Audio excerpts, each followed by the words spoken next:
Luke.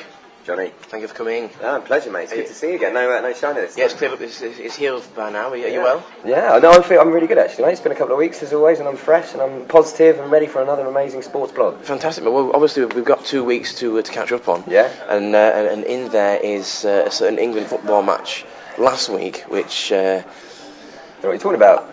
We've never lost a football game. Well, you've raved about Capello in the past being an amazing manager, but I think that game showed us just how far we've got to go before we can win a championship. What did you think? I completely agree. I mean, you phoned me the next day, and we chatted about it, and just saying, wow, how amazing were Spain. And it's something we've kind of discussed in as much that everything, just from the first touch, from their awareness, their movement, their passing, just looks so much better than us. It did look a bit, at times, like men v boys. It would help if Gabby could have slotted home that early opportunity we had, because, it might put him off the back foot, but put him on the back foot even.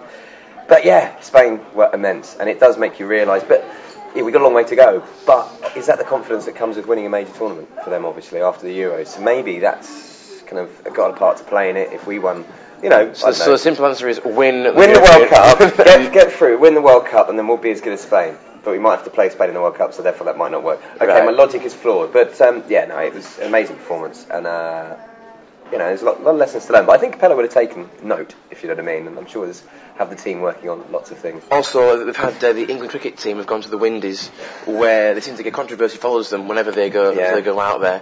First of all, we had them being skittled for nothing whatsoever. And then an abandoned second test, which was bizarre. But then out of nowhere, they turn it around. So what on earth is happening? Well, you've got to look at the players themselves. I mean, I don't know what Andy Flower, the coach, who's in charge on this tour, has actually done with the team, because to see them turn it around from being brought up 51, which I couldn't believe. I was finishing my show offside on Kerrang radio, in case you didn't know, on the Saturday, and we were 10 for 1. And I literally, by the time I kind of driven home and had some food, I looked again, and we were all out for 51. It was a ridiculous performance. Since then, the debacle of the test being called off probably helped, if anything. Gave them a bit of time. They're now playing on the road, and even Paddy Strauss was looking like a class batsman, man. He was moving his feet and everything. And they obviously did a bit of soul-searching, There are real leaders in that team. Your Flintoffs, your Peterson, Straussy, great captain, shaping up to be one anyway. And they knew they had to respond. And they did. And I'm really, really impressed with how they did. I mean, putting on 500 odd in the first innings in the third test, it's great. It's what you need, and hopefully we'll turn them over. Moving slightly away from the England-themed sport, we've soon got Birmingham's very own Frankie Gavin having his first professional fight a week on Saturday in Birmingham. Just tell me what you make of his chances of a world title in the long run. Well, it's always hard with boxers because, you look at people like Audley Harrison, who you think, we're going to make it to the top. Amir Khan, who had a smooth progression all the way through until suddenly, bang, it was going to go. Got knocked out. Yeah, exactly. Well, the same with Harrison, except he just didn't bother.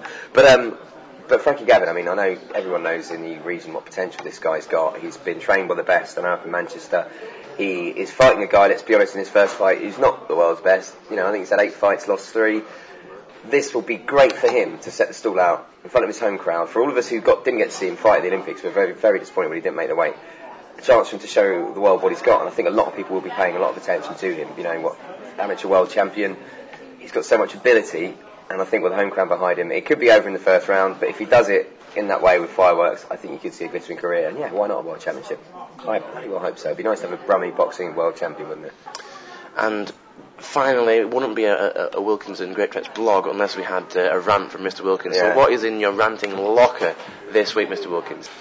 Yes, right, well, after promising to be positive in every rant, unfortunately this week I am going to go back to negativity because I can see a major problem happening in rugby, and it involves 3 of our biggest and best players in England, all playing for Wasps at the moment, Palmer, Haskell and Flutie, going abroad to play rugby in France. Most people think, what's the problem with that? It happens in football all the time. Yeah, the reason it's happened though, we have a salary cap in place in English rugby, the RFU. Sensibly put one in, 4 million as clubs, so none of the big clubs can run away with it.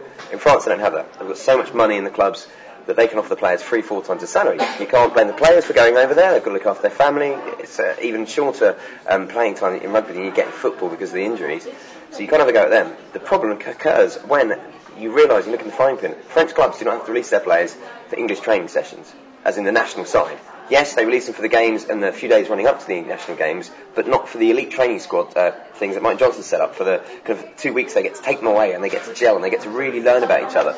And if you're a manager of a French Premiership rugby club, you're not going to release players when you don't have to because you need them to win the title. So I can see a real problem. I can see a lot of English players the next couple of seasons going to play the rugby abroad. I can see them not being able to be picked for the development squads and these training squads. Therefore, we're going to have to bring in a system like New Zealand or Australia, which means we can only pick domestic-based players, which we're going to start missing out on some of our best players. And trust me, with the rugby side as it is at the moment, you get the States in, we need all the best players we can get. We've got a dearth of world-class ones anyway. So, RFU, sort it out, because otherwise we're going to lose all our best players.